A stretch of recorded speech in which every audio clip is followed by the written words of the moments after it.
আজকে আমরা আলোচনা করব 2026 সালে এসএসসি পরীক্ষার্থীদের প্রতিটা সাবজেক্টের নাম্বার বিভাজন নিয়ে।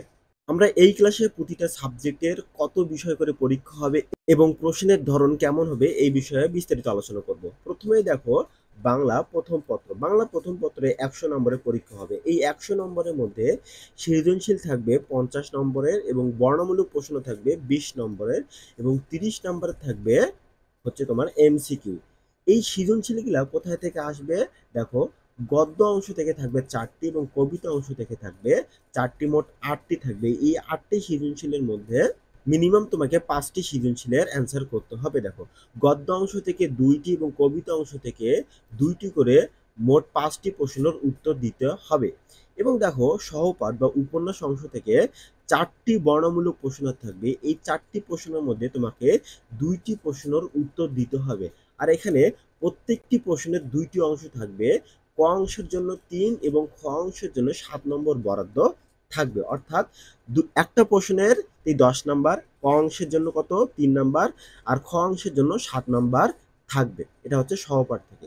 আর এমসিকিউ কয়টা থাকবে? এমসিকিউ থাকবে 30টা। এই 30টা এমসিকিউর মধ্যে গদ্য অংশ থেকে 15টি আর কবিতা অংশ থেকে 15টি থাকবে। অর্থাৎ সহপাঠ বা উপন্যাস অংশ থেকে কোনো এমসিকিউ থাকবে না। এই অংশটা খুবই গুরুত্বপূর্ণ। আর সব কয়টি এমসিকিউ এর উত্তর দিতে হবে।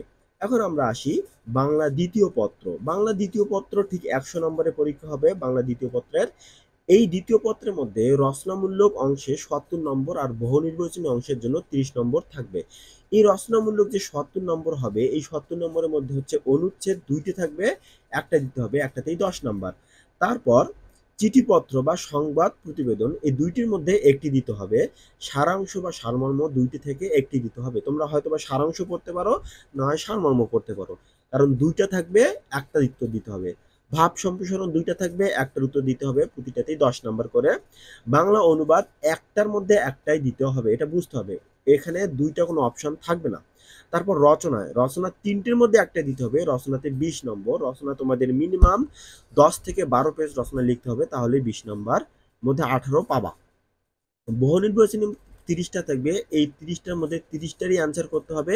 এই বহু নির্বাচনী প্রশ্নগুলা তোমাদের সিলেবাস দেওয়া আছে, সিলেবাস অনুযায়ী করতে হবে। তোমরা যদি চাও আমি সিলেবাসের উপর একটা নতুন ভিডিও তৈরি করতে পারি। আর সব কয়টির উত্তর দিতে হবে। তারপর আমরা আসি মেজর গণিত। এই গণিত science, commerce, arts, general math সবারই আছে।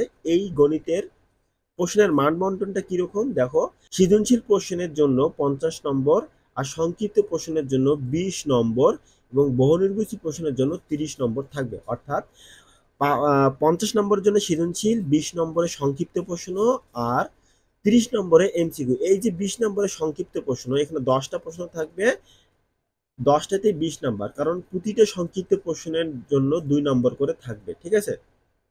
এই সৃজনশীলগুলো কই থেকে আসবে? দেখো, এখানে একটা ট্রিক্স আছে। ক বিভাগ থেকে 2টি আর খ বিভাগ থেকে অর্থাৎ জ্যামিতি থেকে 2টি আর গ বিভাগ ত্রিকোণমিতি ও পরিমিতি থেকে 2টি এবং ঘ বিভাগ পরিসংখ্যান থেকে 2টি করে মোট 8টি প্রশ্নের উত্তর করতে হবে। এখানে দেখো, আমি যদি ক বিভাগ থেকে একটা প্রশ্ন দেই, খ বিভাগ থেকে একটা সৃজনশীল দেই এবং গ বিভাগ থেকে একটা সৃজনশীল দেই, আর আর বাকি থেকে কয়টা? আর 2টা সৃজনশীল আমাকে দিতে হবে। আমি যদি ঘ বিভাগ থেকে 2টা সৃজনশীলে দিয়ে দেই, তাহলে আমার 5টা সৃজনশীল কমপ্লিট হলো। আর আমরা জানি যে ঘ বিভাগ তুলনামূলক অনেক সহজ ক, খ আর গ বিভাগের তুলনায়। এখানে হচ্ছে একটা ট্রিক্স। গ বিভাগ পরিসংখ্যান, এই অধ্যায়টা অনেক বেশি সহজ। এই অধ্যায়ের আপুর ভিডিও তৈরি করা আছে আমার, তোমরা ওখান থেকে দেখে নিতে পারো। এই অধ্যায়টা থেকে আমরা 2টা সৃজনশীল পাবো। তারপর সংক্ষিপ্ত প্রশ্ন আসো। এই 15টি প্রশ্ন থাকবে, তার মধ্যে 10টি প্রশ্ন উত্তর দিতে হবে।